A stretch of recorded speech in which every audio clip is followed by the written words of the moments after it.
Olá, tudo bem?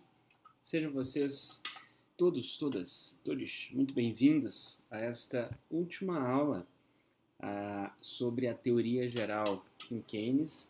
Tá? Ela é uma aula que vai perpassar basicamente o capítulo 18 de Keynes, um capítulo que tem um título sugestivo, vejam só. Keynes vai lançar um novo enunciado da teoria geral.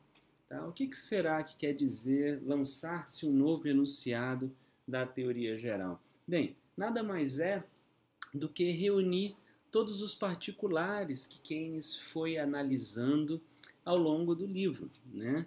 Um livro difícil, um livro não tão longo, né? Não é tanta coisa assim, mas é um livro muito difícil porque Keynes estava escrevendo para debater com os neoclássicos marginalistas de Cambridge nos anos 30 e não para debater conosco aqui no Brasil nos anos 2020. Que ano 2020, hein?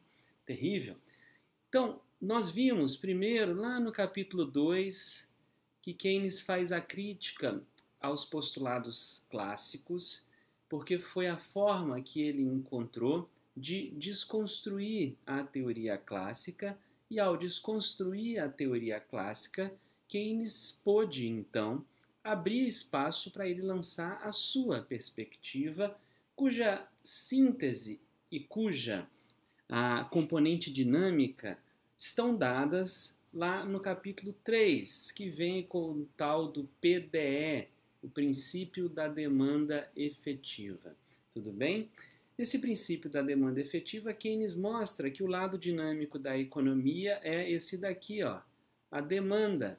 E aí ele começa a destrinchar os componentes da demanda numa economia fechada, portanto, sem relações com o estrangeiro e sem governo. Por isso que a gente não vê governo. Olha, que coisa, né? A gente chega no último capítulo da teoria geral e a gente não falou de política fiscal. Não, a gente não falou. Keynes fala muito pouco sobre política fiscal na teoria geral. São apenas 8 menções à seguinte combinação de palavras: política fiscal, tá? Política orçamentária, déficit orçamentário.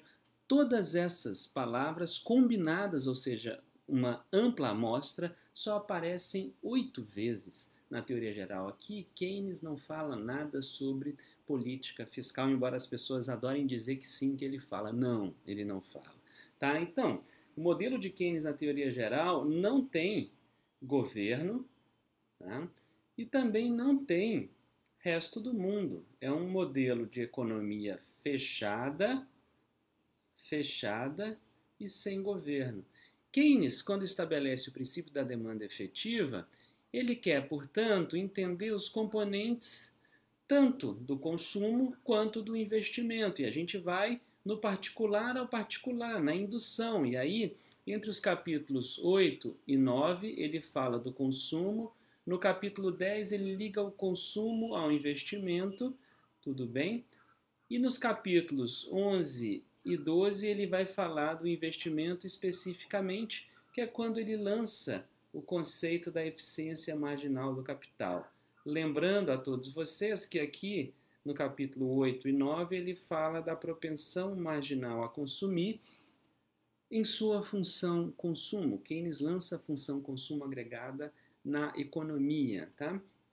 Quando Keynes está falando da eficiência marginal do capital, ele está nos dizendo que ela é um dos elementos fundamentais para explicar o comportamento do investimento. Nós vimos isso diversas vezes. Por um lado, o investimento é explicado pela eficiência marginal do capital, mas, por outro lado, o lado financeiro da economia também impacta o investimento. Esse investimento é o produtivo, a gente já falou sobre isso várias vezes, e esse investimento produtivo tem como determinante o I, a taxa de juros, que é o lado financeiro da economia. Aqui a gente entende, portanto, que o lado financeiro e o lado real, tá? A eficiência marginal do capital é a taxa esperada de retorno do investimento de bem de ativo real, de bem de capital.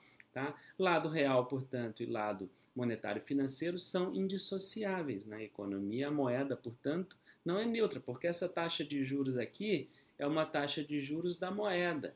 E aí Keynes vai explicar no capítulo 13 o que é a taxa de juros, no capítulo 15, como a taxa de juros é definida, e no capítulo 17, por que é que a taxa de juros da moeda é a taxa de retorno que influencia a economia como um todo, dado que a moeda tem dois atributos especiais que nenhum outro ativo na economia tem. Então, a moeda, em última instância, por conta desses atributos, é valorizada socialmente como um ativo, mas é um ativo profundamente especial.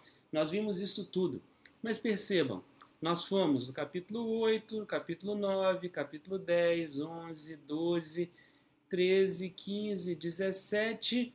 Esses capítulos são elementos particulares. Aqui no 18, é esse que a gente está, Keynes reúne tudo isso para sintetizar a teoria geral. E a síntese é, na teoria geral nós temos alguns dados, variáveis que são dadas. Tudo bem? Elas influenciam as variáveis que nós queremos estudar, mas não determinam essas variáveis. Quais são essas variáveis dadas? Por exemplo, a demografia, por exemplo, o estado da técnica do capital, isto é, como é que é o nosso padrão de processo produtivo, de estrutura de custos, tá? O estado da técnica do padrão de produtos, tá? A desutilidade marginal do trabalho. Esse termo é basicamente quem está dizendo o seguinte: quanto é que as pessoas estão dispostas, em geral, tá, a trabalhar ou não. Isso tudo Keynes não trata na teoria geral. Rendimentos decrescentes de escala. A gente sabe que os rendimentos de escala não são decrescentes, isso é, o custo não aumenta quando a produção, tá, de alguma coisa aumenta. A gente sabe que não é assim, mas Keynes assume, ele não está preocupado com isso. Então ele assume isso como dado. Tá? E o que ele quer efetivamente, o que ele se preocupa, o que ele quer efetivamente explicar, são esses dois elementos.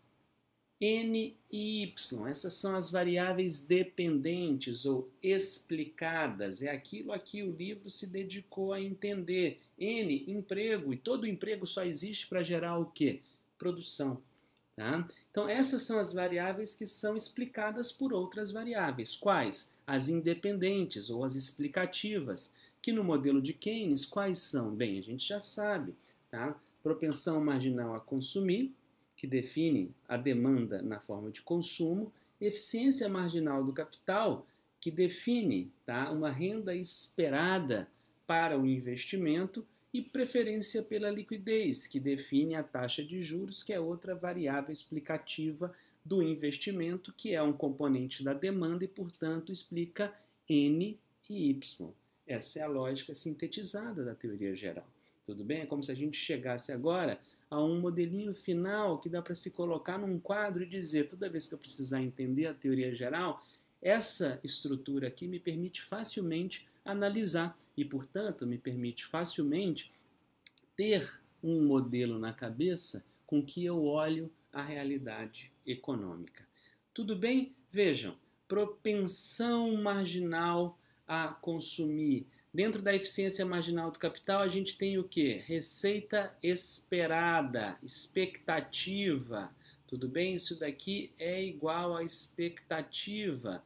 Além disso, no que toca à preferência pela liquidez, todas essas variáveis são profundamente subjetivas. Keynes ainda vai, só uma nota para vocês, colocar como variável independente um determinado volume de oferta de moeda na teoria geral, porque ele assume a moeda como exógena.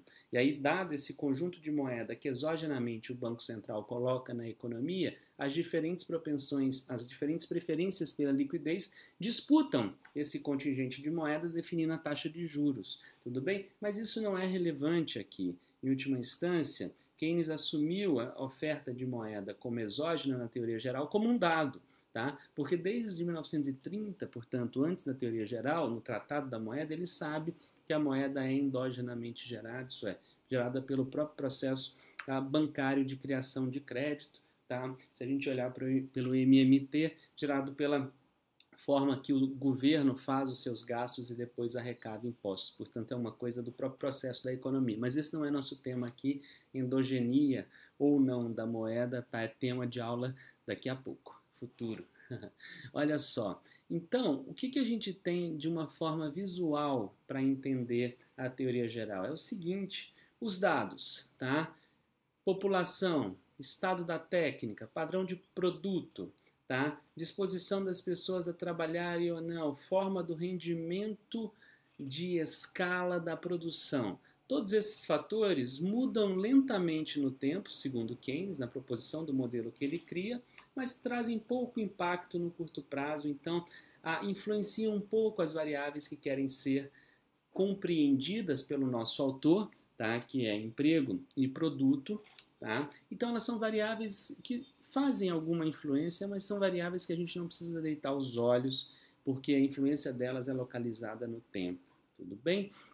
As variáveis centrais para a gente entender o comportamento do emprego e do produto são, tá, as variáveis independentes que nós já vimos: propensão marginal a consumir, eficiência marginal do capital e preferência pela liquidez. São elas que causam efetivamente N e Y, emprego e produto.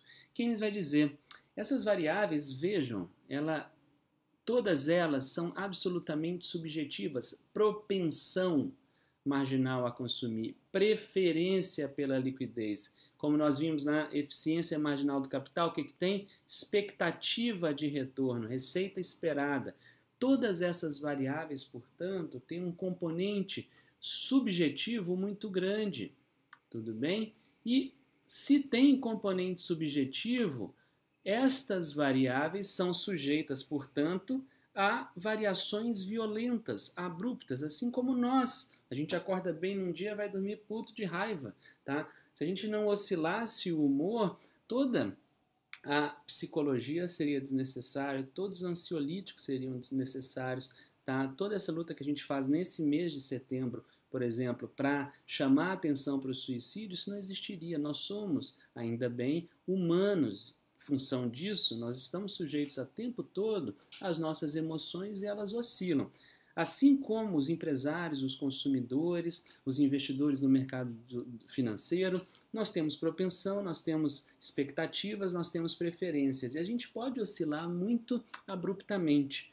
Mas se isso acontece no nível individual, no nível agregado, que é o que Keynes está na macroeconomia que ele cria, tá, tentando entender, nós não percebemos tendencialmente oscilações muito bruscas o tempo todo.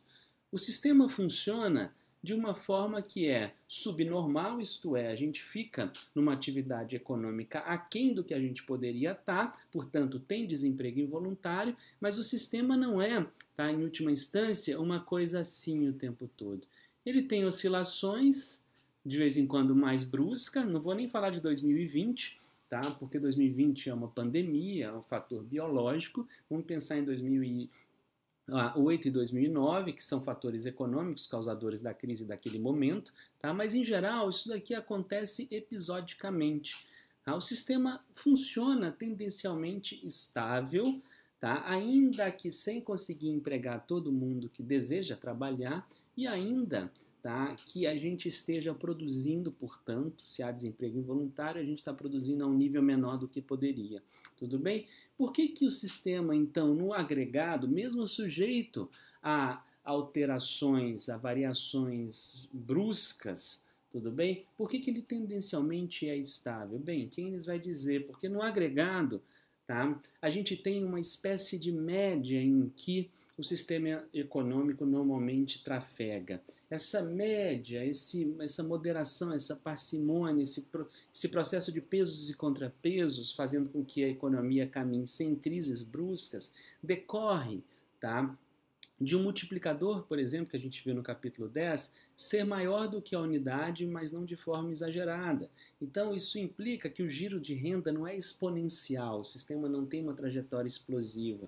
Muito embora, sempre que um gasto seja feito, esse gasto implique um movimento, tá, acima da unidade, mas não muito acima da unidade. Isso ajuda, portanto, o sistema econômico a andar de uma forma moderada.